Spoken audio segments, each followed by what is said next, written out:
E aí eu coloquei algumas coisas assim, você tem toda essa pesquisa sobre arquétipos femininos, né?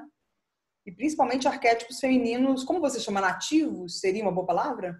Ou arquétipos femininos brasileiros? Brasileiros, ou seja, na verdade é uma tradução, né? Quer dizer, eu comecei o trabalho estudando os arquétipos de uma mitologia mais universal, né? Depois eu fiz um longo tempo, mais de 10 anos, trabalhando com a mitologia do budismo tibetano, são as 21 taras, que são... Tara é a mãe de todos os Budas, e ela, para mais rapidamente tirar os seres do sofrimento, ela se manifesta em 21 atributos do feminino. E esse trabalho foi muito rico, porque como eu sou taróloga, esses 21 atributos do feminino no budismo tinha tudo a ver com os 22 arcanos maiores do tarô, sendo que a Tara mãe, que gera todos os 21 atributos, seria como se fosse o arcano zero, né?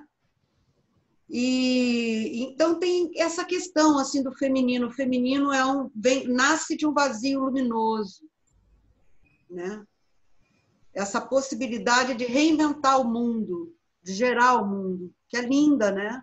Demais. Da mesma forma, aqui no Brasil, antes do descobrimento, antes da catequese, e é essa mitologia que eu pesquisei, né? E que eu fui buscar, a gente tinha aqui um matriarcado primitivo, no sentido de que não que as mulheres mandavam, mas que as mulheres tinham um lugar de honra, porque a elas era atribuída a criação do mundo.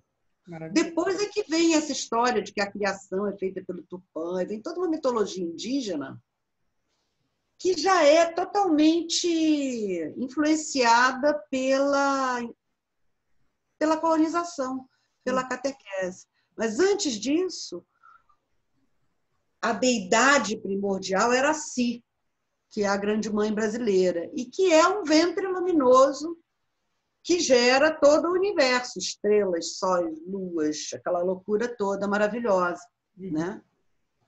Então é isso. Então é muito parecido, é muito parecido. E com a chegada da catequese, da colonização, a gente tem uma nova mitologia que é trazida, que é o mito de Jurupari, que vai percolar toda a região norte até Bolívia, Colômbia, Peru, e que vai inaugurar o tempo do Quiriri, que é o tempo da tristeza das mulheres, onde as mulheres perdem a sua liberdade, passam a ser propriedade dos maridos, e aí aí é a encrenca toda. Sim. Aquelas... Eu ia te perguntar, inclusive, para você contar um pouquinho essa parte, acho que é a parte principal, né? Assim, Essa é a principal, é Então, essa aí a fundamental. gente faz a pergunta. A gente precisa lembrar disso, a gente tem que lembrar que a gente já teve um lugar de honra, que a gente perdeu esse lugar de honra, e que está na hora da gente retomar isso. Sim. Né? E isso tem a ver com a história das Amazonas. Então, uma das coisas que eu venho buscando também no... Mas, Maria, desculpa te interromper. É isso, fala. Será que a gente não... Eu só termino de te falar mais ou menos as coisas que eu pensei, a gente emenda, aí faz um começo, meio e fim, assim, direitinho, porque eu estou sentindo que você está respondendo praticamente já, e eu já estou, assim... Bom, você que sabe, eu estou dirigível. Tá, não, beleza. Tá? Porque é maravilhosa essa primeira resposta. Senão o frescor na hora de gravar, você já falou a primeira vez, é sempre muito mágica. Então, aí eu ia perguntar sobre esse trabalho dos arquétipos femininos brasileiros, nativos, aí você vai explicar que é essa reinvenção e tudo isso que você falou. Depois eu ia perguntar um pouco sobre... Porque eu acho que tudo se relaciona muito, né? Mas eu ia perguntar um pouco sobre o seu caminho espiritual, porque você passou por escolas, tradições muito diferentes, né? Tem o sufismo. Eu sou uma síntese, eu sou bufemeira. Até a Jurema e tudo. Assim, depois eu tenho uma pergunta sobre essa coisa do trabalho, né? Porque o seu trabalho, a sua vida, a sua trajetória, ela é muito múltipla. Você dança, você compõe, você escreve, você é taróloga. Enfim, como é que foi essa construção profissional? Também é uma pergunta. Isso é uma coisa que o tempo e a idade dão. Maravilhoso. 34 anos a gente já caminhou pra caramba. Milhares de experiências, a vida é muito rica. E por fim, ia perguntar, assim, é uma pergunta que seria para as pessoas que estão assistindo a gente, né? Que estão em casa e que não necessariamente têm uma religião, ou frequentam uma igreja, ou estão ligadas a algum centro, alguma casa espiritual, uma tradição espiritual, mas o que elas podem fazer, o que você recomendaria para uma pessoa assim, no seu dia a dia, em termos de práticas espirituais, práticas de autocuidado, enfim. É mais nesse momento tão difícil, né, que a gente está em quarentena. Essa é uma pergunta que eu acho importante também de fazer. Sim. Eu não sou a favor de religiões essas alturas do campeonato do mundo, né? Eu acho que a gente está vivendo um tempo onde a espiritualidade é fundamental, mas eu acho que as religiões, de um modo geral, elas são uma bolha também. Eu acho que a gente está no momento de explodir as bolhas e olhar uns para os outros de uma maneira um pouco mais livre, construindo uma visão de mundo mais múltipla, mais diversa. Porque aí o mundo fica mais divertido, né? Mais interessante. Porque essas verdades absolutas, elas são formas de dominação. E a gente está precisando de libertação, né? Está precisando de mais está precisando. Não mais. Né? De horizontalidade, assim, sabe? De uma coisa que eu acho que é uma coisa do feminino, eu acredito nisso, sabe? Eu acho que a gente tem uma verticalidade que é hierárquica, que é importante também, que conecta a gente com esse céu, mas eu acho que foi meio mal interpretado. E aí tá aí os conflitos com o masculino. Que isso virou uma escala de valores e de lugares, e não uma conexão com o céu, não uma abertura para a inspiração. E aí a última pergunta que eu vou fazer, a hora que a gente estiver gravando mesmo, valendo, é como que quem está assistindo pode se conectar com você, enfim, quais são os seus canais de contato, se você... Agora a gente está ativando, quer dizer, já há bastante tempo, a gente tem o Instituto Si, né? Dentro do Instituto Si a gente tem um núcleo que está dando sustentação para o Instituto, tem um núcleo de terapeutas e tem um círculo externo maravilhoso, que é o que possibilita que essas ideias que não são minhas, que são nossas, que esse movimento, eu acho que é um movimento de retribalização, assim, no sentido de sonhar junto o mundo, as coisas do mundo, né? E num caminho de reconexão com o simples, com a natureza, com o sustentável, no sentido de não consumir desvairadamente, porque a gente já sabe que isso não dá certo, né? Mas a gente não tem essa prática. Então a gente tem que praticar. Eu acho que a grande prática espiritual hoje é não consumir, reaproveitar, ser criativo com pouco, honrar o que se tem, o que a natureza dá, o que ela dispõe, porque é pura prosperidade, abundância. Então, essa percepção de que com o que a gente tem em volta, a gente tem praticamente tudo que a gente precisa. Não as falsas necessidades do mundo, sabe? Sim. Para poder gerar menos lixo. É isso. Então, agora, eu não acho isso fácil de fazer, não. É fácil de falar, de fazer não é não. Porque nós somos muita gente nesse mundo. E a gente está sendo governado, né? Enfim. Mas deixa eu te falar, então é isso. Aí seria mais ou menos isso para a gente agora fazer gravando. Valendo. Eu vou trocar mais uma coisa aqui. Não faz. Se tiver alguma coisa que eu não gostar, assim eu te falo, tá? Claro. Aí se clima, pelo amor de Deus, você me atrapalhar. Claro. Mas acho que eu não vou me atrapalhar, não. Bom. Aquela aqui. Ainda fazer aqui uma rápida direção de arte aqui. Pronto. Isso. Você está sentindo necessidade de botar mais alguma coisa aqui? Ou tá bom para você? Tá tranquilo, porque você tem aqui o cantinho cheio de cabocla, plantinha.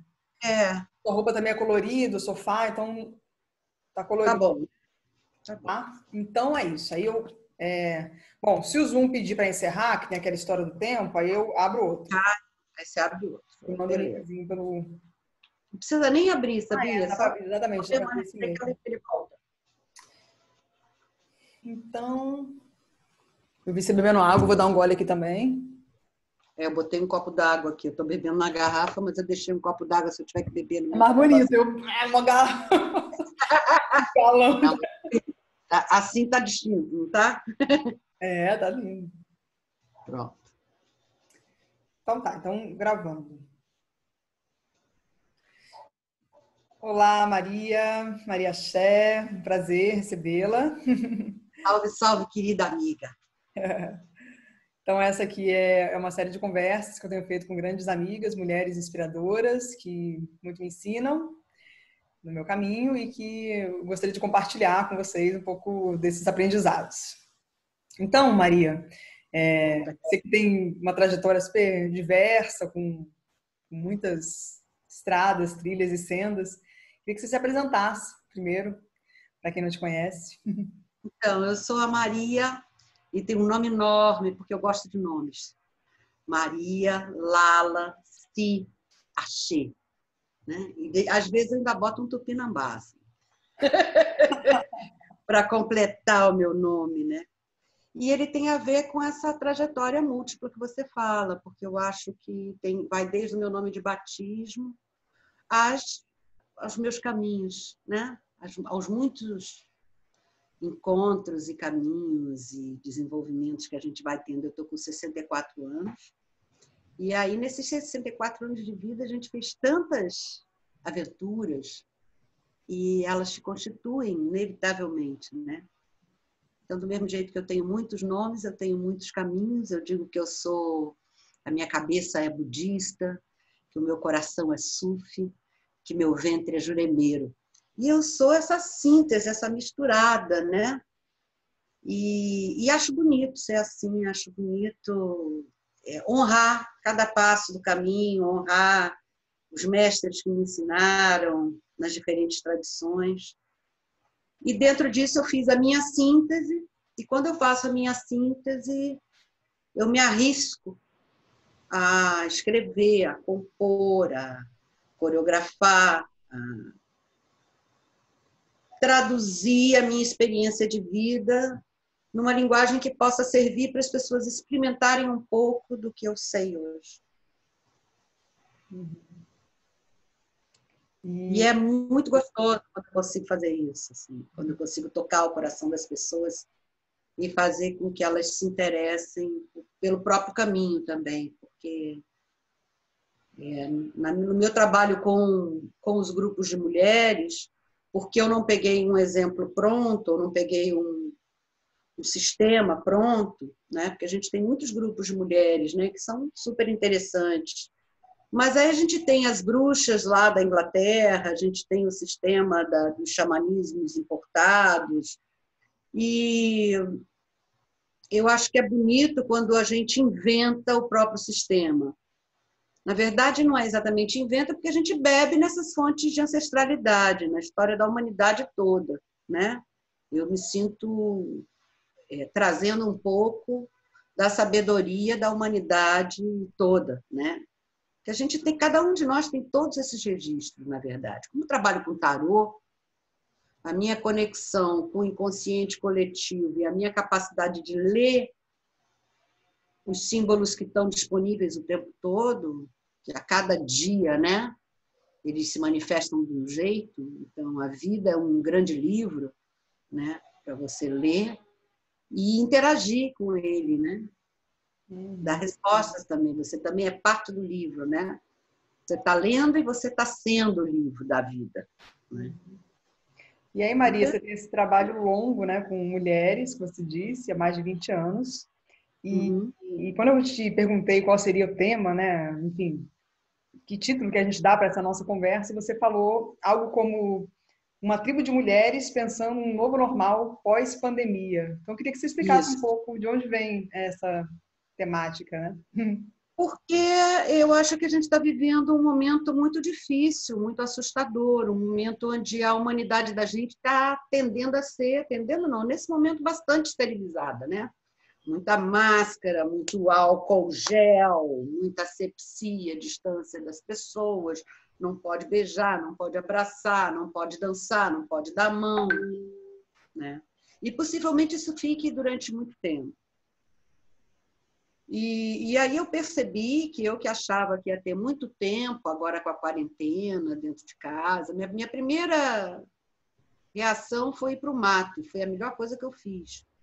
E aí eu fiquei 15 dias num lugar, na natureza, tomando banho de rio, de água limpa, e isso me nutriu, me alimentou bastante. Mas eu não pude ficar, porque eu preciso ganhar a vida, né? Eu preciso fazer dinheiro para garantir o pagamento da minha casa, das minhas contas, enfim, eu e a torcida do Flamengo, né? E aí eu tive que voltar para o Rio. E quando eu voltei para o Rio, que começou esse cotidiano de lives, live à louça, live ao chão, né? Essa é a minha live, né? E tem aquele monte de teleconferências. Eu comecei a ver uma certa aflição também das pessoas porque elas também estão precisando ganhar dinheiro, então tem que fazer live, tem que inventar curso online, tem que não sei o quê. E eu fiquei muito aflita com aquilo que eu disse, gente, eu já estou sem tempo dentro da quarentena. Se eu for entrar na pressão anterior, eu não vou descobrir nada.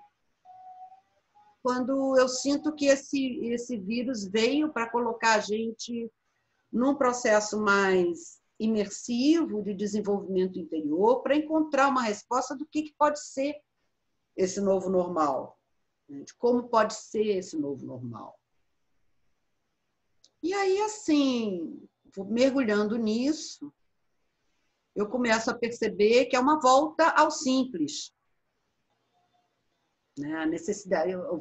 Quando estava lá no mato, eu estava bem, eu estava tranquila. Por quê que eu estava tranquila? Porque lavar, passar, cozinhar faz parte do estar com a natureza, né? Do estar com a natureza.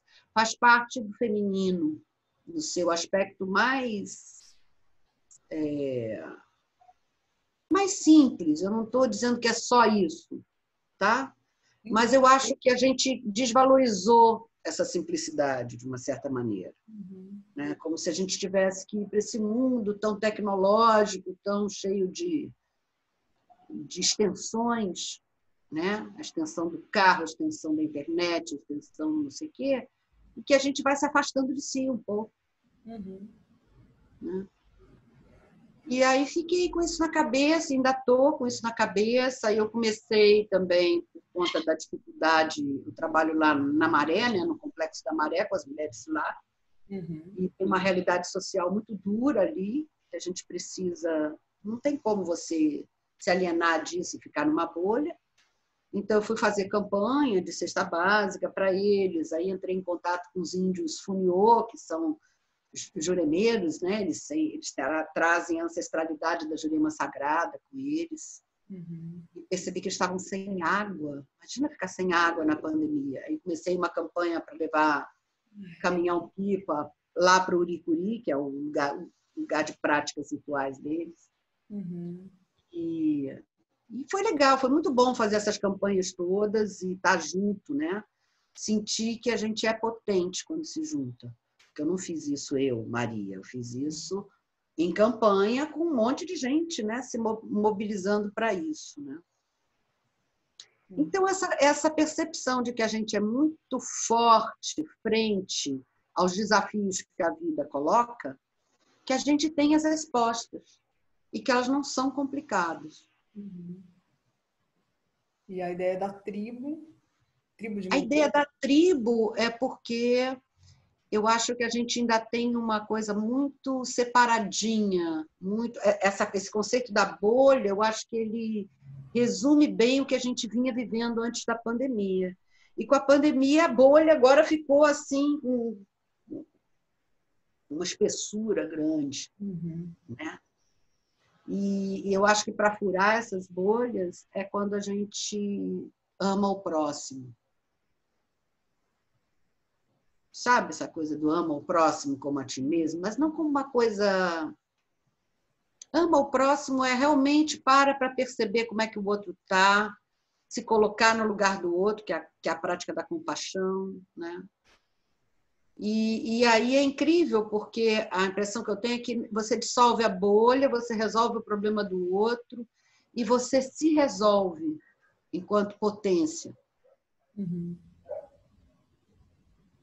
Então, eu acho que esse momento é um momento muito rico da gente entrar em contato com essa simplicidade que, na verdade, não tem passado, presente e futuro, é tudo uma coisa só.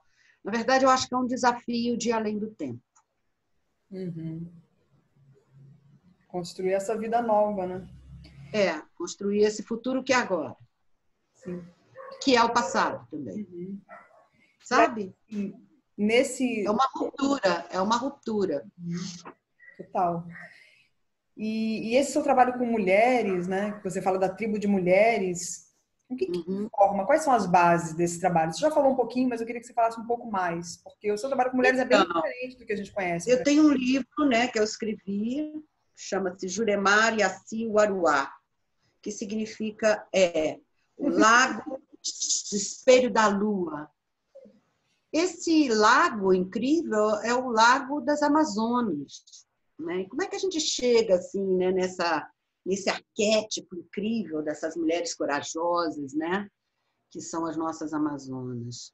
Na verdade, antes do descobrimento, a gente tinha aqui um tempo que eu chamo de matriarcado primitivo, mas na verdade era um tempo onde homens e mulheres viviam em harmonia, ou vamos dizer assim, onde as mulheres eram honradas e muito honradas por encarnarem o arquétipo da criação.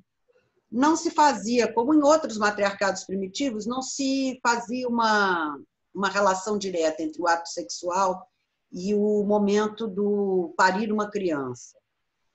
Não tinha esse nexo.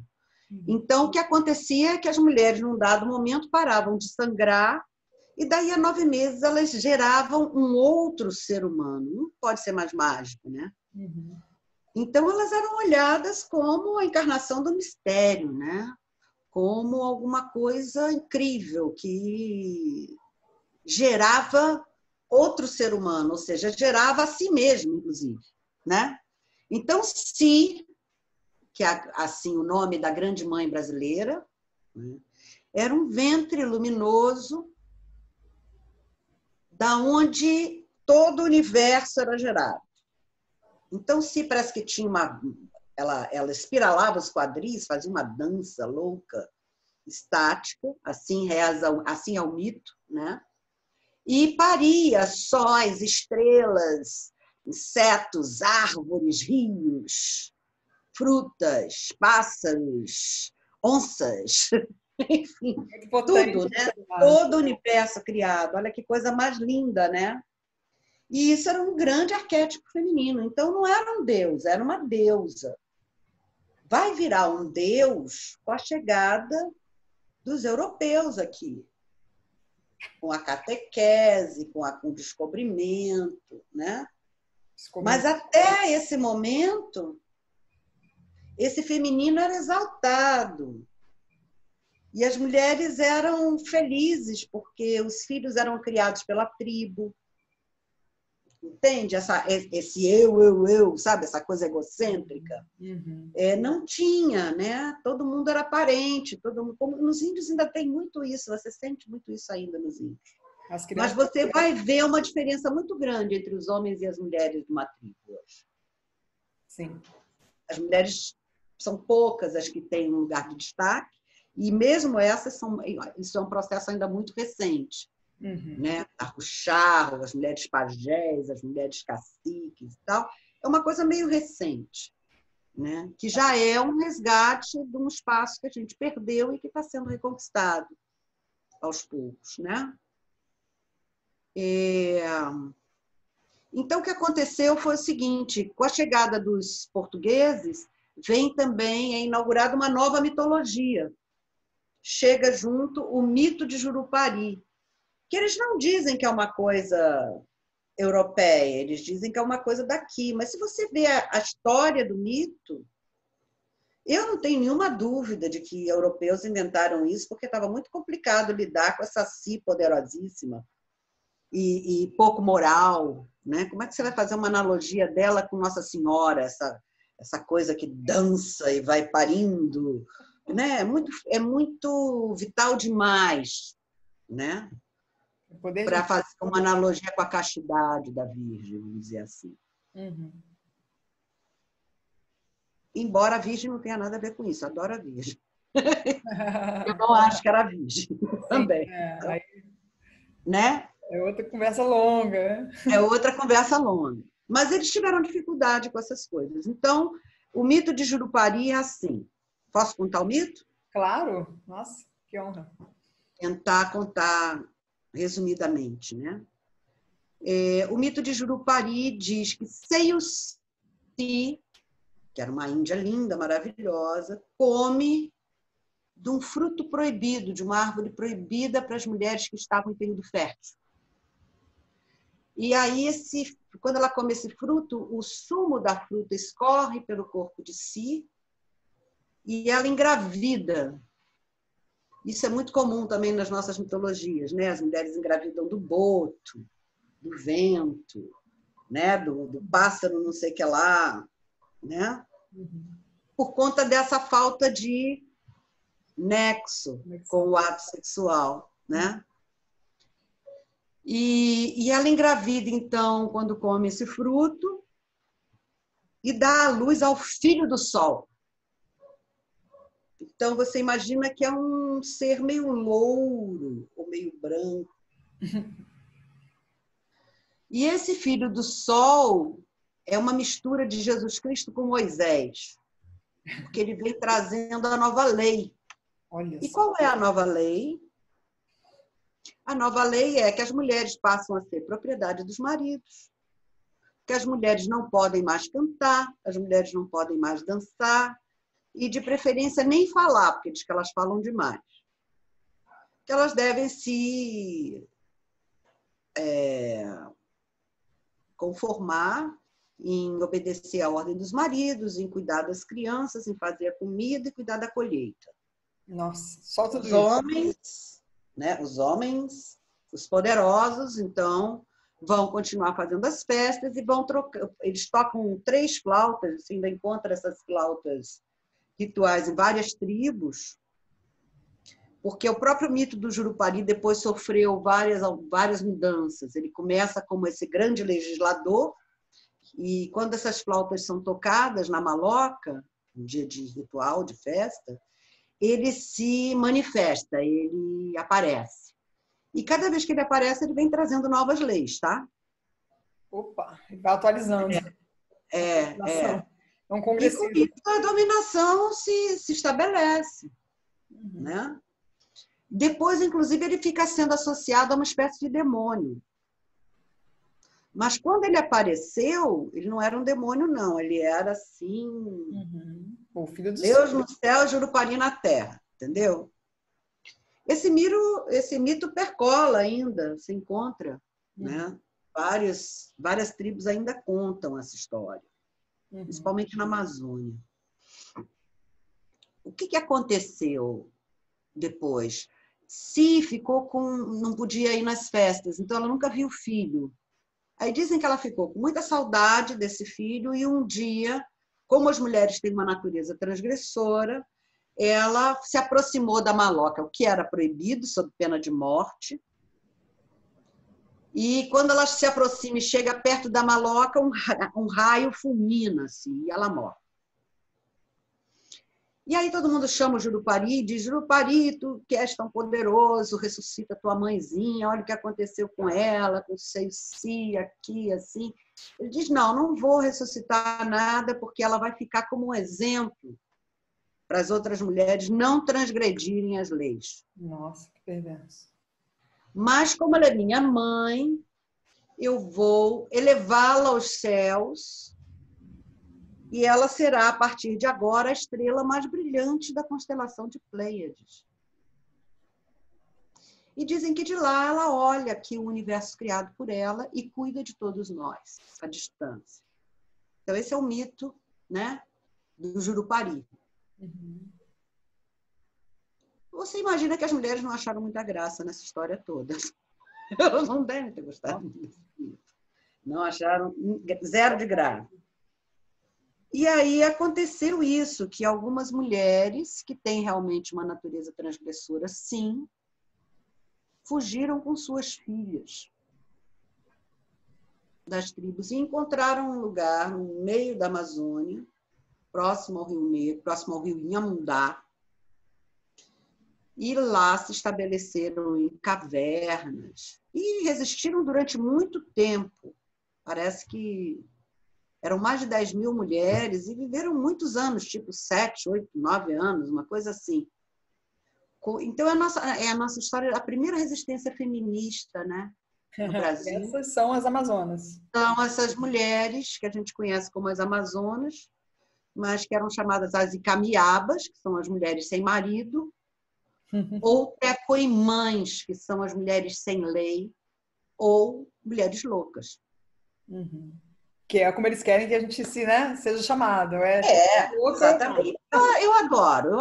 Eu posso ser mulher sem lei, mulher louca, estou achando ótimo. Muito bom. Eu acho maravilhoso. Eu acho que essas mulheres são o nosso registro ancestral de mulheres livres, de mulheres não domesticadas. Porque as outras foram domesticadas, as outras viveram o tempo do Quiriri sem questionar.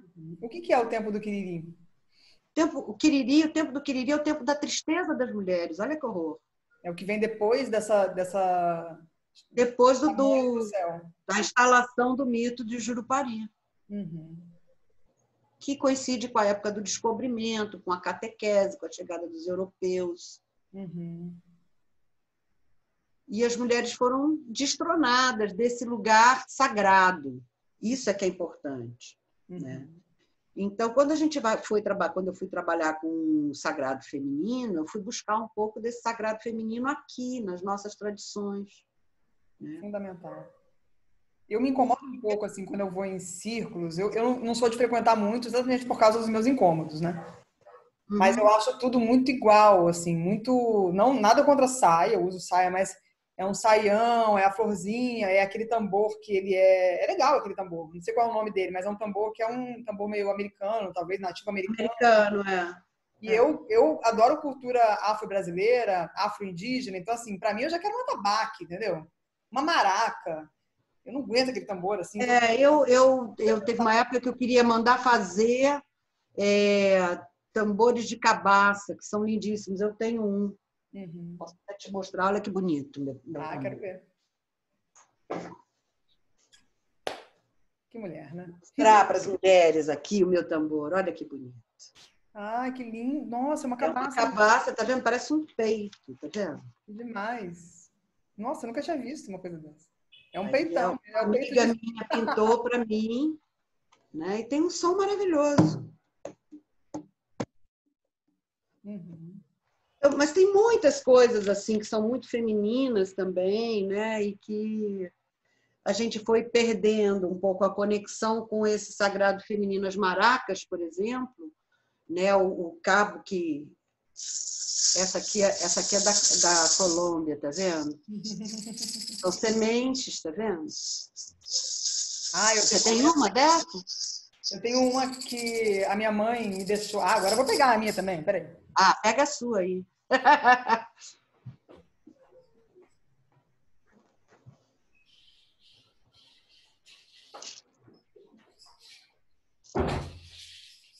Olha o barulho. Olha que linda. Que linda. De semente também. Maravilhosa. Então, essas de semente são os maracás femininos. Legal, não sabia. E essa daqui, ó, que é a mais tradicional, é uma maraca que tem o feminino e o masculino, porque o cabo é masculino e o redondo representa o útero da grande mãe. Então, quando você toca ela assim, é o toque feminino. Quando você toca assim, é masculino. Olha, não sabia. Um é para chamar e o outro é para manifestar. Ok? Você vê então, a gente vai descobrindo tantas coisas, sabe? É tão bonito assim, esse estudo.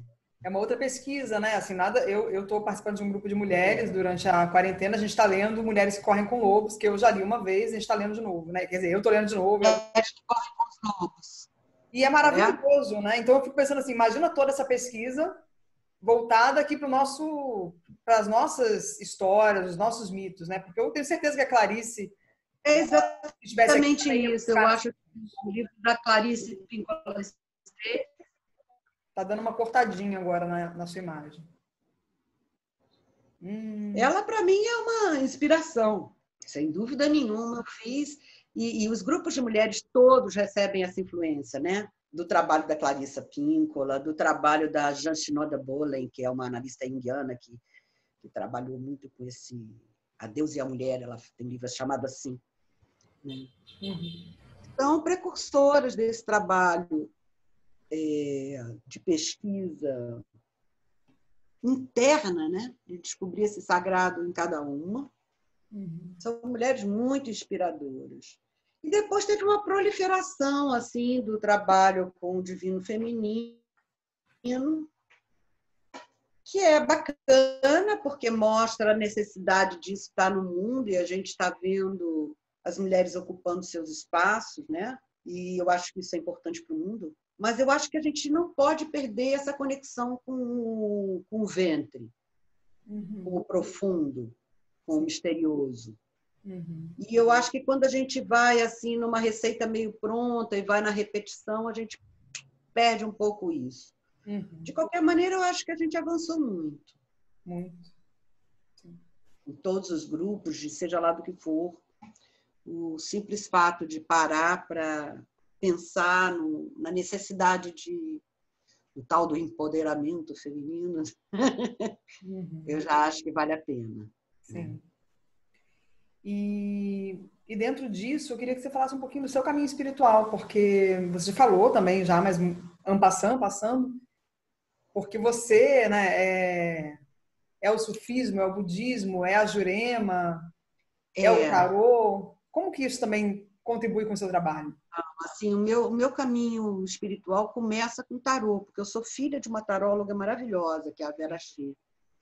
E eu namorava o tarô dela, sempre gostei, sempre fiquei ali, né, pererecando ali em volta da véia, né, baralhos, aquela coisa incrível, né, adorava. E eu era artista, eu trabalhava com cenografia e figurino, né? E nesse meio, de vez em quando, sempre tem, né, alguém que diz, tira uma carta para mim, não sei o quê. E aí eu jogava o tarô de uma forma bastante informal. Mas acho que assim, a minha conexão com o tarô é tão natural, tão, sei lá, o que eu posso dizer, que eu, na verdade, eu não preciso de um tarô para fazer leitura. Entendeu? Eu estudei depois o tarô com detalhes e tal, não sei o quê, mas eu já lia. E aí aquela coisa, né? Você acerta tudo. Eu digo, bom, eu acho que eu sou muito observadora, né? E o tarô foi minha primeira conexão com a espiritualidade. E muitos anos depois eu comecei a sentir um esvaziamento muito grande no meu processo de trabalho criativo, porque eu peguei aquela época do Collor, em que acabou cinema, eu trabalhava com cinema, eu fui parar em televisão. Não sabia que você trabalhava com cinema também e TV. Gente, sim. Que louco. Que nem eu. Cinema underground. Tipo eu também, né? Mas, enfim, foi muito rico, isso também está em mim, né? Eu acho que me constitui também, com certeza. Mas bem naquela época o Collor veio e acabou com tudo, né? Acabou com tudo, só tinha Xuxa e Trapalhões para fazer. Eu comecei a sentir um vazio imenso. Resolvi me mudar para a minha fazenda, de uma fazenda da família, assim, dos meus avós. E nessa fazenda começaram a surgir uma série de acontecimentos kármicos, de briga pela terra, de altas encrencas familiares, umas coisas assim, que foram um período muito drástico, sabe? Eu sei que eu acabei sofrendo um acidente horroroso. Na verdade, tentaram me matar. Eu pulei assim no lugar, segurei toda a força do meu corpo assim na perna e, resultado, fiquei de perna para cima uns 2 meses para me recuperar do acidente, na casa da minha mãe. Não tinha nada para fazer, comecei a ler toda a biblioteca da minha mãe. Né? Quando terminou, que eu fiquei boa, eu cheguei para ela e disse, não, eu não quero voltar para trabalhar com TV, nada. E eu queria fazer uma assistência sua do tarô. Então, eu quero fazer o curso que ela dava. Não, ela dá um curso de formação de intérprete de símbolos maravilhoso, que eu fiz todo, completíssimo. Quando terminei, pedi ao Felipe Bandeira de Mello que me fizesse uma supervisão do meu atendimento de consultório. E ele é maravilhoso, porque ele foi braço direito da doutora Anise, então ele tem um domínio muito grande assim, da linguagem simbólica. E foi meu primeiro mentor, então, assim, né? Legal. Foi muito bacana mesmo. E aí, logo depois, eu comecei. Eu, na verdade, já atendi informalmente, passei a atender profissionalmente e ajudar a minha mãe no espaço, que era a Oficina dos Mistérios. E desde o início eu quis fazer um tarô que não era só psicológico. Eu queria fazer um tarô iniciático. Então aí começa, aí eu entro na escola de quarto caminho, de linha gurdjieffiana, começo a aprender as práticas, a desenvolver uma série de habilidades mágicas, iniciáticas.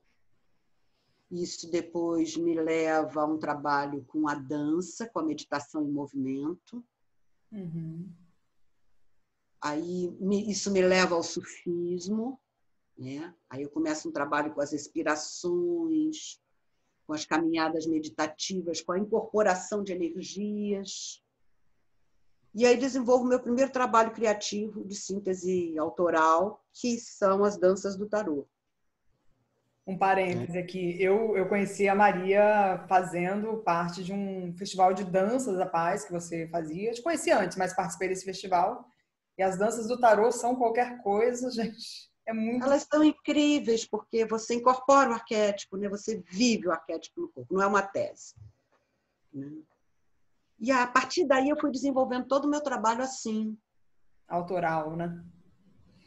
Aí esse trabalho me levou para os Estados Unidos. Nos Estados Unidos eu conheci minha outra mestra, que é a prima da Sara, que foi a mestra que me ensinou a mandala de Tara, que já é um trabalho feminino assim muito bem, é um sistema assim muito começo, meio e fim, sabe? Uma coisa completíssima. É uma dança que é uma sadhana tibetana, que é incrível, incrível, uma perfeição o trabalho dela. Foi um trabalho que ela sonhou também. E a gente tinha uma ligação muito forte, porque somos as duas mulheres criativas, e ela trabalhando com o sistema completo, e eu também com as danças de tarô. Né? Não por acaso a gente fez tarô no Havaí, uma opção de lugares. Né? Foi muito bacana. E ela deu visibilidade para o meu trabalho e me empoderou como a coordenadora do programa de professores da Mandala de Tara no Brasil. E aí eu me dediquei também a trazer esse trabalho aqui para o Brasil, fiz em mais de 12 estados. Foi um florescimento muito, muito bonito, porque o trabalho é apaixonante, o trabalho dela. Eu também vi esse trabalho, também registrei naquele festival que eu filmei. É muito incrível, muito bonito. São divindades, né, femininas, são faces dessa divindade, né? Tara é a mãe de todos os Budas, né? E para mais rapidamente tirar os seres do sofrimento, que é a ignorância, né? Essa fantasia de que a gente é separado, de que a gente não é a gente acha que é uma bolha. Não, a gente faz parte de uma enorme bolha, que é o universo, né? Que é a tal da vacuidade, esse vazio luminoso de onde tudo surge. E para onde tudo se dissolve também. Então, é a natureza da vida, morte e vida, de que fala Clarissa Pinkola Estés. Então, a gente vai encontrar, na verdade, assim, o que é bonito nisso tudo, por isso eu gosto mais de espiritualidade do que de religião. As religiões são as manifestações culturais desses princípios arquetípicos que regem a vida. Olha que coisa mais bonita. E a Tara, então, ela vem para poder tirar os seres do sofrimento mais rapidamente, ela tem várias faces, né? Ela se auto-emana, que nem a gente pare seres, ela pare 21 aspectos do divino feminino. Uhum. Olha que lindo, são 21 deusas. Cada uma tem um atributo, cada uma tem uma cor, cada uma trabalha um aspecto de força, sabedoria e poder. Uhum. Olha que coisa incrível. Incrível. E aí agora, mais recentemente, depois da pesquisa da mitologia e tal, eu estou escrevendo meu segundo livro, que é a Mandala Florestal, que é essas forças na natureza selvagem. Eu queria Para a gente aproveitar. poder se conectar com isso. Uhum. Eu queria aproveitar e puxar, porque esse primeiro livro, depois você pode até falar se alguém quiser comprar, se tem jeito, mas está esgotado, eu só tenho em versão agora digital por enquanto. Então prepara um e-book. Tem na mão é uma preciosidade. Atualmente. Mas as pessoas podem de repente comprar o e-book, enfim, depois a gente vê um jeito aí. O e-book existe. Você fala de vários rituais, né? Eu até fiquei assim, bem encantada porque eu andei sonhando com os cajados e depois eu vi aqui relendo hoje que tem uma parte grande sobre cajado, fazer o próprio cajado. Qual a importância Esse é um do livro ritual? muito sonhado, esses rituais são muito sonhados. Você sonha Quando eu sonho com música, eu sonho com dança, eu sonho com rituais. Eu sonho também, menina, é incrível isso. É um trabalho muito sonhado. Eu acho que o sonho tem um papel muito importante nisso tudo, né? E é uma prática, a yoga do sonho é uma prática tanto no budismo, quanto no sufismo, quanto na tradição indígena. Né? Dizem que quando a tribo tem algum problema, que as pessoas se reúnem, acendem a fogueira, colocam o problema e vão todas sonhar. E no dia seguinte elas trazem o sonho como uma resposta para os problemas da tribo. Olha que coisa mais bonita. Coisa linda. Né? Olha que uso. Eu tenho trabalhado um pouco assim no Instituto. A faculdade de sonhar, que é tão importante, né? Os usos que a gente pode dar, porque acabou que, não desmerecendo a psicologia, né? Mas o sonho ficou num lugar assim, o sonho expressa um desejo inconsciente, o sonho expressa... É claro, também, mas o sonho pode muito mais, né? O sonho é uma outra realidade. Realidade mesmo, é uma outra dimensão onde você cria, onde você cura. Para quem faz yoga de sonho, que é esse sonho consciente, né? Você sonha sabendo que está sonhando, né? É muito poderoso. É muito transformador dessa realidade aqui. Elas estão conectadas, né? Isso os xamãs, sabem, carecas fazem isso assim, né? 3x2, né? Sim. Eu faço muito, tenho muito trabalho dormindo. Trabalho muito dormindo. Nossa, que lindo. E tem gente que me vê, que recebe a minha visita, conversa comigo. Volta e meia, eu com você e tal coisa, tal coisa. Eu recebo muito esse tipo de coisa, esse tipo de mensagem. Eu gostaria muito de desenvolver mais, assim, de buscar, porque é isso, eu sonho muito, mas ainda não tenho tanta... E não sou exatamente eu, né? Porque tem também o sonho da pessoa, né? O que ela projeta lá no sonho, o que ela projeta em mim. Mas não é que não exista, existe. Quer dizer, existe uma conexão comigo, com essas pessoas. Com certeza existe. Com certeza. E Maria, faltou você falar desse caminho espiritual também da Jurema, né? Que está assim, no título do seu livro, que tem todo um juremar. O mais recente, é onde eu estou, né, nesse momento. Na verdade, eu trago os 3, né? Eu digo que é essa coisa, né? A mente budista me encanta, a psicologia budista me encanta. A liberdade de amar do sufismo me preenche completamente, porque é um caso de amor com o divino em si. Né?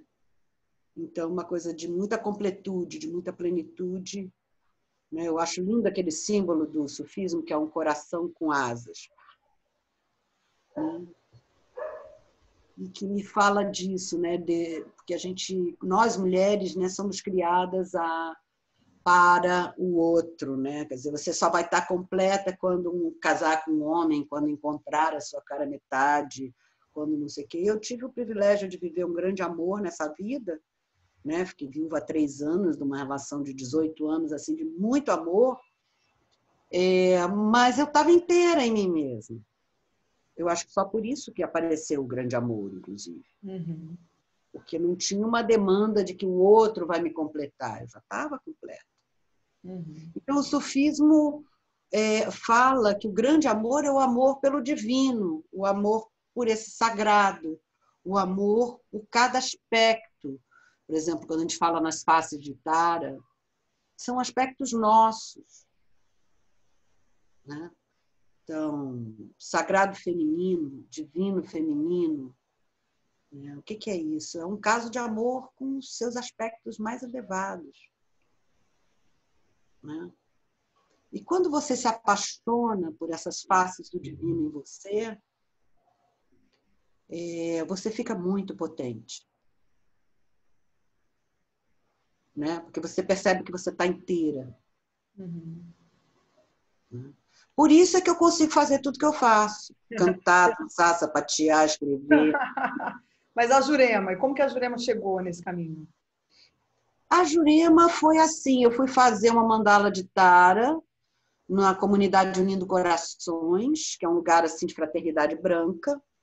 E quando terminou a mandala, Eunice, que é a líder da casa, se atracou comigo e dizia: você vai criar um ritual, porque eu recebi uma mensagem de Lady Amazon. E eu fiquei olhando assim para ela e disse: nossa, ela ficou assim muito tocada pela mandala. A mandala é realmente uma coisa incrível e tal. E você vai fazer porque você tem as danças do tarô, porque você trabalha com danças brasileiras. E a mandala de Tara é um trabalho com a energia a que afasta todos os medos. E eu preciso de um ritual para ativar o raio feminino do destemor. E eu estou embarcando daqui a uns 2 meses para a Amazônia e eu preciso que você faça esse ritual para mim. Eu falei: aham, tá bom, legal. Enfim, achei legal, mas assim, achei meio over, né? Mas achei que ela estava tocada com a mandala, com a força da mandala. Fui para casa e não parei mais de sonhar. Olha só. E eu sonhava com um ritual para ativar o raio feminino do destemor. E aí vinha a música, e vinha a dança, e vinham os rituais que estão nesse livro do Juremar, que está na tua mão. E aí eu entreguei isso para... Eu voltei, uma semana depois eu voltei lá na comunidade Unindo Corações e disse: olha, Eunice, eu tô fazendo o ritual, daqui a pouco eu te entrego ele inteiro. Que maravilha e tal, não sei o quê. E aí ela foi para a Amazônia com um monte de mulheres, uma missão assim para ativar o raio feminino do destemor, que foi ativado no dia do meu aniversário. Maravilha.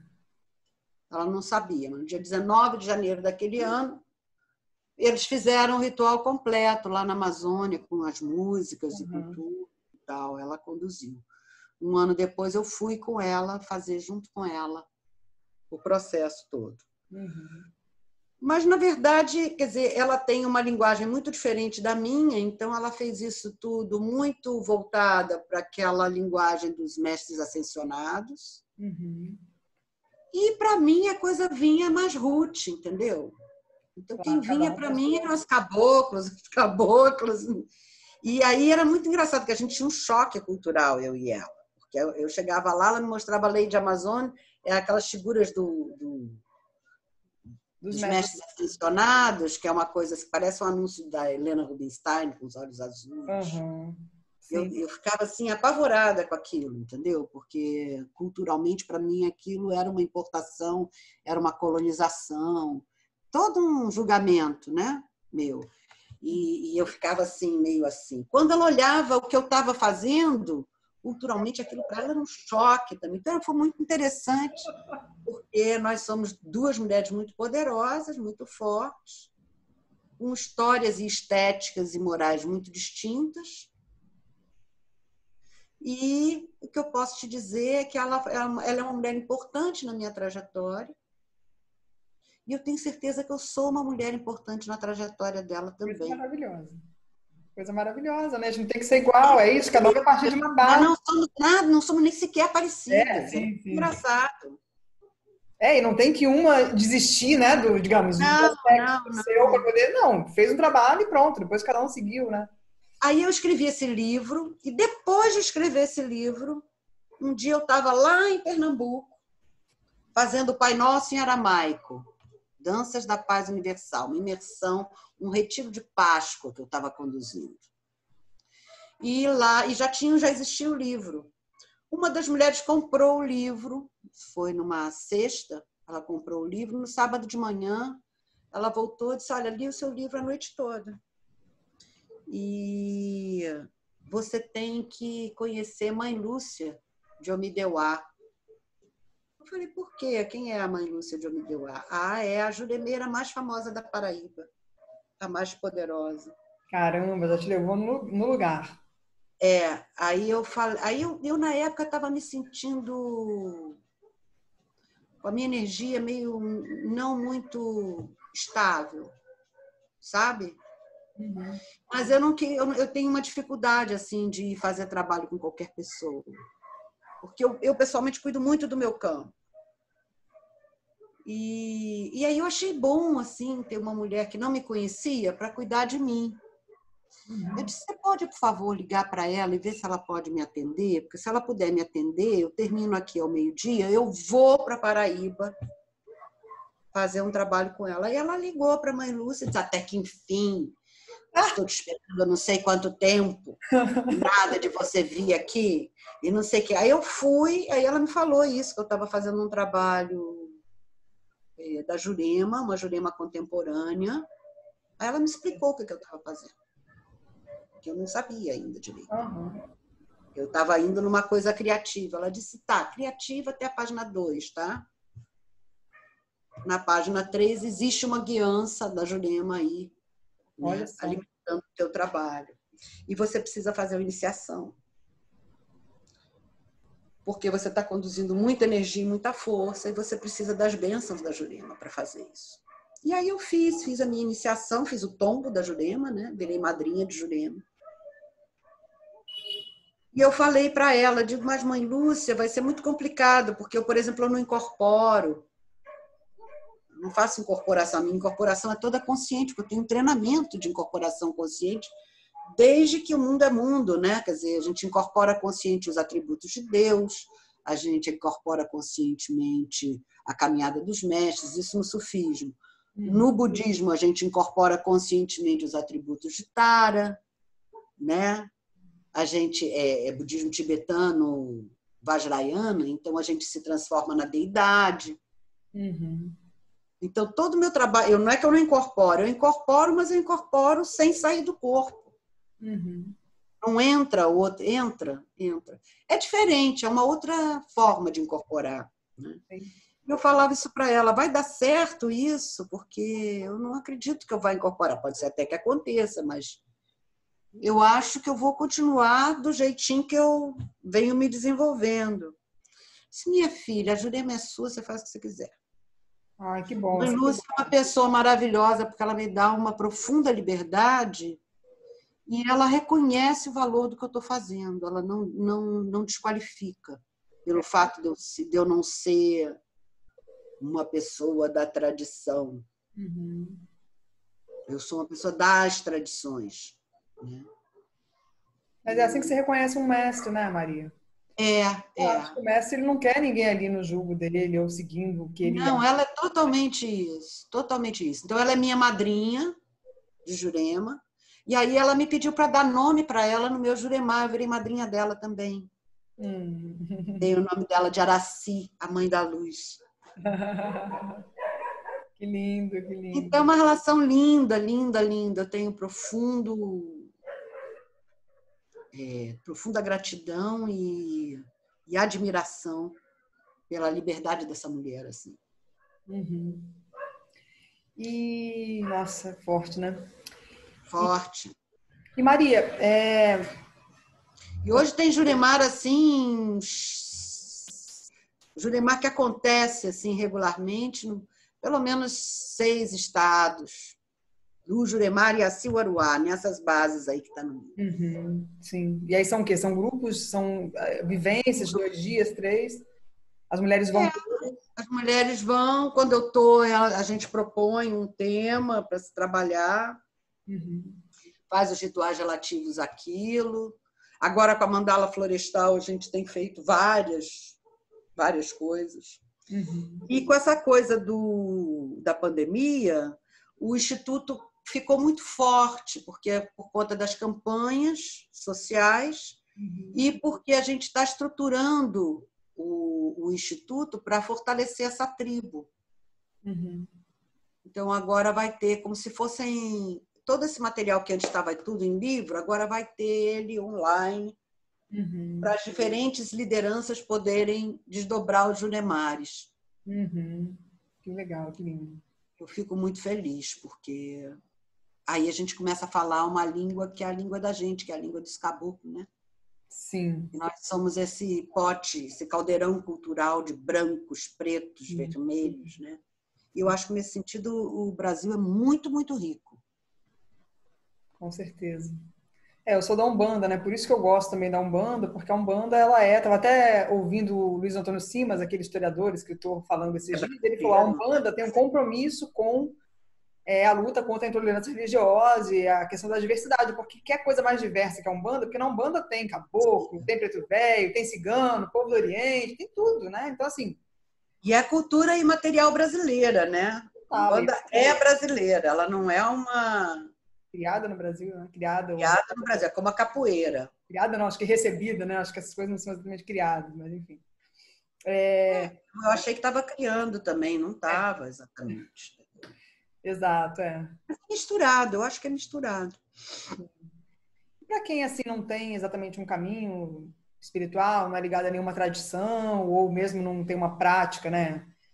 Digamos, ligada a yoga, ou ligada a uma escola de meditação, uma pessoa, digamos, mais que está descolada dessas coisas, o que você recomendaria assim com prática diária, de autocuidado, de conexão espiritual? O que você acha que pode ajudar pra gente? Eu acho que as pessoas são diversas, então eu acho que às vezes uma prática que funciona muito bem para uma pessoa, para outra não toca, né? Então, assim, por isso que eu acho que é importante um mestre, né, ter um repertório grande de práticas para perceber qual é a prática que pode ajudar o seu aluno, né, o seu amigo espiritual que você está guiando, o que é que ele está precisando para se desenvolver, né? Então, uma relação muito íntima, essa relação da madrinha com o afilhado, do mestre com o discípulo, né? Do professor com o aluno. Na verdade, o mestre é um amigo espiritual que já caminhou um pouco mais do que você. Então, ele percebe onde é que você está dentro do seu desenvolvimento e vai te dar aquela prática que vai te ajudar a dar o pulo do gato em relação à sua própria autodescoberta. Maravilhoso. Porque eu acho que o caminho espiritual é isso, né? Uma revelação de quem é, da sua natureza essencial. É basicamente isso, né? Para quem não tem um mestre, porque eu fiquei pensando isso da sua resposta, né? Quer dizer, é também essa habilidade de se escutar, para quem não tem um mestre ainda, para quem não encontrou, para quem, enfim, às vezes não quer. Eu acho também. Que sim, de descobrir qual é a prática que te faz bem, a prática que te equilibra. Porque a dança, por exemplo, para mim, né? Tipo, é uma coisa profana a dança, realmente, né? Às vezes tem que ir lá pro mundão para dançar, o que não tá rolando hoje em dia. Mas, assim, a dança, para mim, uma hora eu olhei e falei, que eu, né, sempre gostei de sair muito com o filho, deixando os filhos com o babá, deixando o filho com o pai, para poder ir dançar. E, na verdade, a dança é uma prática espiritual fundamental para mim. Eu preciso dançar. Não existe. Nossa, a dança para mim foi um caminho. Então, um caminho até hoje. Mais espiritual do que você dançar. Não, então é isso, se escutar para entender o que você precisa, né? Confiar em você mesma. Né? E, na verdade, tudo é espiritual, né, Joana? Tudo é espiritual.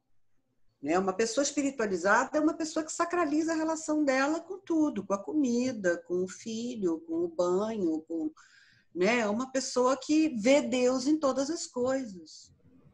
Não é isso? Para mim é isso. Por isso que eu não acredito muito em religião, porque a religião é muito cheia de regras. Eu não acredito muito nisso, não.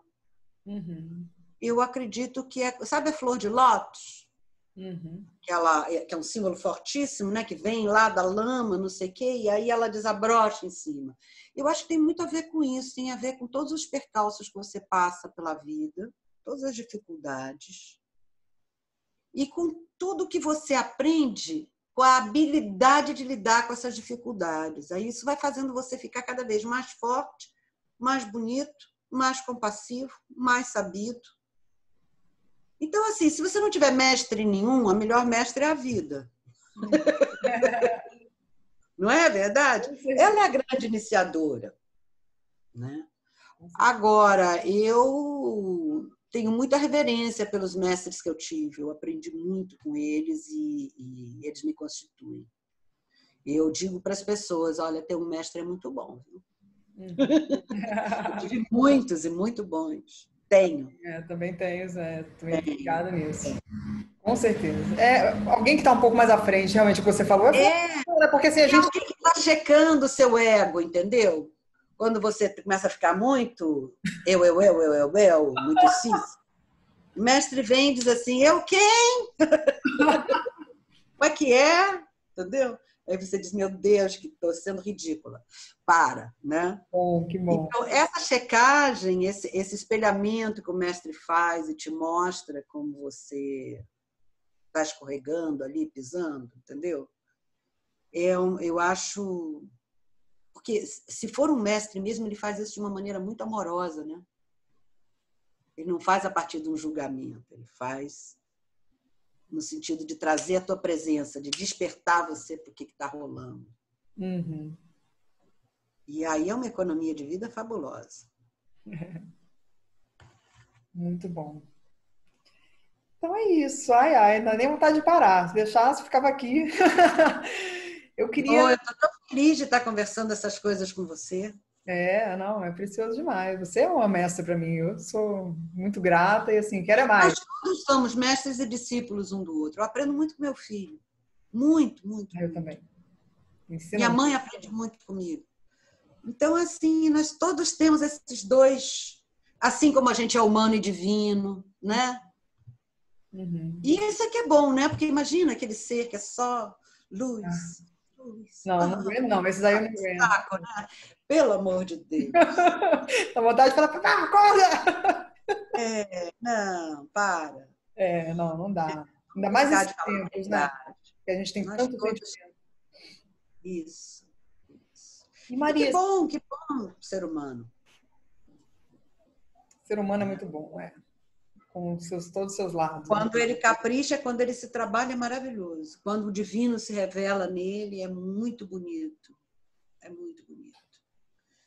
Também pode ficar assim, essas pessoas que não se trabalham nunca, que cultivam ego, que se acham cheios de importância. Melhor do universo. Aí essas pessoas destroem mata, tratam mal os animais, deixam gente morrendo de fome na rua. É o que está acontecendo no país, né? Essas pessoas estão no poder, no caso. Roubam o dinheiro dos hospitais. Assim, consciência zero, né? Porque elas acham que o outro não tem nada a ver com elas. Elas pensam que estão separadas. Essa é a tal da ignorância. Essa que está nos governando atualmente aí no nível macro, né?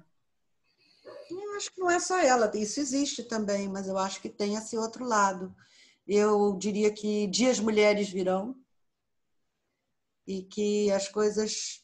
Nem todas as mulheres estão conscientes de si, da sua força criativa, mas eu acho que a gente está começando a ocupar esses espaços, e eu acho que cada vez mulheres mais jovens estão acordando. Sim. Então, eu tenho uma esperança mesmo, porque não é nem dizer que eu tenho certeza que vai dar certo, porque não tem. Mas tudo farei para que dê, farei a minha parte, a minha pequena parte, eu vou fazer. Na simplicidade, na amizade, no amor. A gente vai trabalhando no nosso pequeno universo, né? Mas sem erguer muros. É muito interessante que você levou o seu trabalho para a favela. Eu acho que isso também é uma coisa que é um diferencial, né? Porque tantos trabalhos terapêuticos maravilhosos que ficam restritos a um círculo que pode pagar, né, por isso, ou que pode estar perto, né, que vai, pega um ônibus, pega um Uber, uma coisa rápida e chega ali naquele círculo, enquanto o que está acontecendo nas favelas? Claro que elas têm os movimentos delas lá, existe, né? Pessoas da favela que fazem as coisas, mas por que não também levar um trabalho como esse para outras mulheres? Muito interessante, porque a gente pode proporcionar, às vezes, para o outro coisas que a gente nem imagina. Então, assim, por exemplo, essa casa em Boca do Mato, onde eu fui passar o início da minha quarentena, ela é uma casa de uma amiga querida terapeuta, Mônica Valéria Yaromila, também é leitora de oráculos e tal, arte-terapeuta. E ela me convidou, com mais outras mulheres, para fazer parte dessa Casa Luzeiro, que era uma casa que ela queria trabalhar cultura negra e tal, não sei o quê. E eu disse, eu quero, estou precisando de um lugar para fazer uma casa de respiro para as mulheres da Maré. Legal. O que é uma casa de respiro? É um lugar onde elas possam se desligar daquele cotidiano absolutamente violento e possam se cuidar. Olha, quando elas foram para lá, que elas puderam tomar banho de rio em água cristalina, uma fazer massagem na outra, cozinharmos juntas, cantarmos e dançarmos juntas, tudo sem hora. Qual é o programa? Eu digo, não tem programa. Casa de respiro não tem programa. É para vocês relaxarem e curtirem. Aí depois saímos de noite para comer uma pizza. Cada coisa dessas era assim... Pense um deleite, porque é tão raro se permitir isso naquele contexto, sabe? Nossa, as mulheres trabalham demais, são muitas mulheres chefes de família. Nossa, mãe do céu, foi o máximo fazer isso. Uma das coisas que mais está me fazendo falta é poder voltar com elas para a casa de respiro. Uhum. Que incrível, né? Você poder levar esse trabalho para lá. Demais mesmo. Tirá-las daquele contexto também um pouco, também, porque ali é uma outra bolha, né? Com certeza. É uma outra bolha. Circular, eu diria que é uma necessidade vital para todos nós, né? A gente tem que sair da nossa bolha. Eu fui para Bolívia no ano passado e estava lá bem na hora que aconteceu aquela história com o Evo Morales, vi tudo, né? É incrível que eu não planejei nada, mas quando eu vi eu estava lá porque eu não olhei, eu comprei a passagem pelo preço. Fui lá bem na eleição.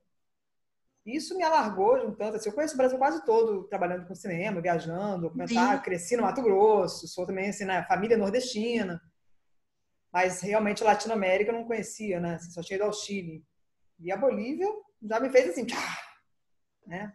É incrível. A Colômbia também me abriu muito quando eu fui. Demais mesmo. Assim como, por exemplo, ir para né, conhecer um povo indígena mesmo, ir lá. Né, eu fui no Zé Wanauá, o seu livro eu li no Tapajós, indo lá para os Munduruku.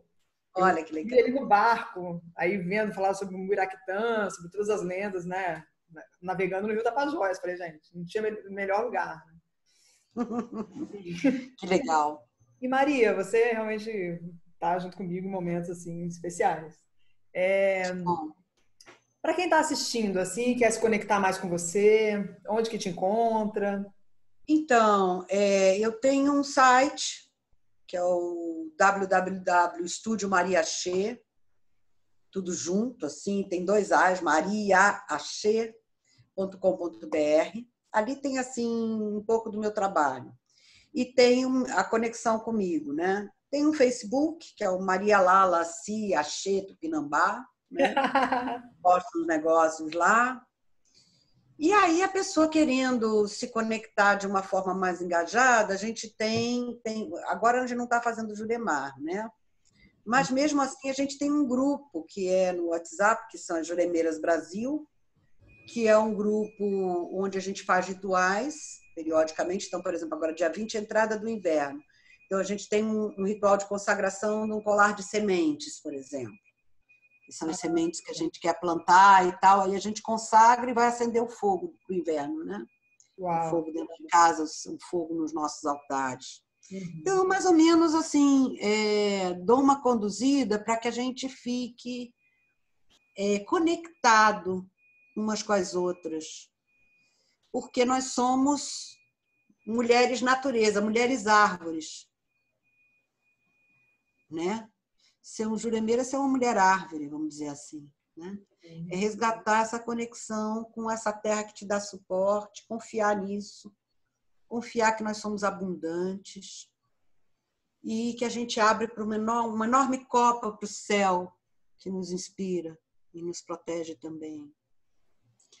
Então, Eu acho que a gente está vivendo um tempo muito interessante de cada um em si mesmo ficar completo. E o que eu puder fazer assim para mostrar às pessoas que elas têm tudo que elas precisam para serem felizes e que não existe iluminação individual e que nós fazemos parte de um corpo maior, que é o corpo da Mãe Terra. E que quando a gente fortalece umas às outras, a gente se fortalece. E que essa consciência ela precisa chegar, entendeu? Eu estou um pouco... Tenho um certo sentimento de urgência, porque eu acho que a gente às vezes perde muito tempo no ainda não cheguei lá, ainda não dá falta. Não falta nada, é o que é. Está completo para esse momento. Para o teu momento de vida, você está completa. Então, vamos cada um oferecer o melhor que tem, que dá certo. Eu acredito que a gente tem as respostas para todas as questões. Eu realmente acredito nisso. Então, eu tenho uma confiança. Pode dar errado? Pode dar errado. Mas se der errado, também deu certo. É porque era para ser assim e paciência. Não tenho essa coisa também de tudo dará certo. Nem sempre. E o dar errado pode ser parte do dar certo, né? É. Não dizer que a pandemia, por exemplo, é parte, né, para lá na frente, porque é muito sofrido, né? Tanta gente... É muito sofrido. Então, tanta gente olha, né? Mas... a pandemia acontecendo e o desvairio político, né? Que é como se a gente tivesse uma vida ganha, né? Resolvida. Como se não tivesse milhares de necessidades para atender, né? Exatamente. Não tivesse nada para fazer. Então, esse não é um nada criativo, não é um vazio luminoso, né? É uma coisa esquisita. Então, isso também acontece. E também é parte da gente, também é responsabilidade nossa. Sim. Então, não deixe estar. Seja o melhor que você puder. Dê a sua contribuição nesse momento, né? Gritando, chorando, rindo, dançando. Com as ferramentas que você tem. Acredito nisso, acredito nisso. E eu acho que, de qualquer maneira, é maravilhoso estar vivo. Eu acho muito interessante estar vivo. Com todos os perigos que isso significa. É isso, honrar a vida, né? Com tanta... Cada dia que eu venho, cada dia que eu estou viva, que eu acordo, que eu levanto, eu digo, oba, mais um dia. Vamos lá. Vamos lá. Com certeza. Estou muito feliz. Eu também. Então, sim, que venham outras, né? Que a gente possa conversar mais e aprofundando também. Sim. E eu tô aí no Instituto Si também para somar, como eu puder. Eu quero. Vou te botar lá.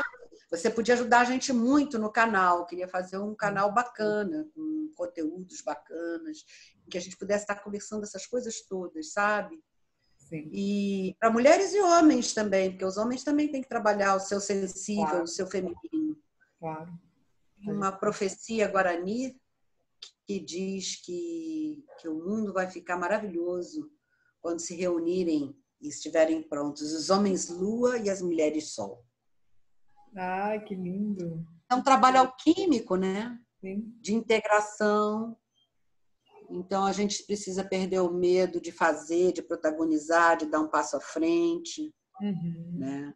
E eles têm que ter a coragem de dar um passo atrás, de permitir que a gente faça, de apreciar isso. Sim, também relaxar um pouco, né? Nesse lugar de quem está recebendo. Porque também é puxado, né? Esse lugar deles também não é fácil, não. Sim. Com certeza. Que lindo. Então, eu vou encerrando com uma gratidão enorme, assim. Eu também, uma gratidão imensa. Aquecido de amor, assim, de alegria. Eu também. Estou muito feliz de poder estar aqui, de dar esse recado, Muita gratidão. Vou colocar os links embaixo. Esses corações, deixar essas mulheres mais animadas para dar os seus passos. Sim, à frente. é isso. Então, um grande beijo, um abraço bem forte aqui à distância. Amor, muito obrigada pela honra e pelo carinho de estar contigo. Tudo de bom. Cortei, aí eu já cortei. Olha, acho que foi muito bom, hein? Não sei se eu demorei muito, estava com... Eu acho que talvez tenha ficado muito longo, né, o programa. Não sei quanto tempo você faz normalmente. Não, então, é uma coisa super nova. Eu fiz um com uma amiga, a gente ficou... a gente ficou mais de 1 hora. Deixa eu ver quanto tempo que a gente ficou agora. Eu esqueci de deixar o celular. Porque eu acho que as pessoas não aguentam mais ficar tanto tempo na internet. Não, e a ideia, como eu te disse, assim, eu vou ver o que eu faço para... Vou até parar de gravar agora, que aí fica menor o arquivo.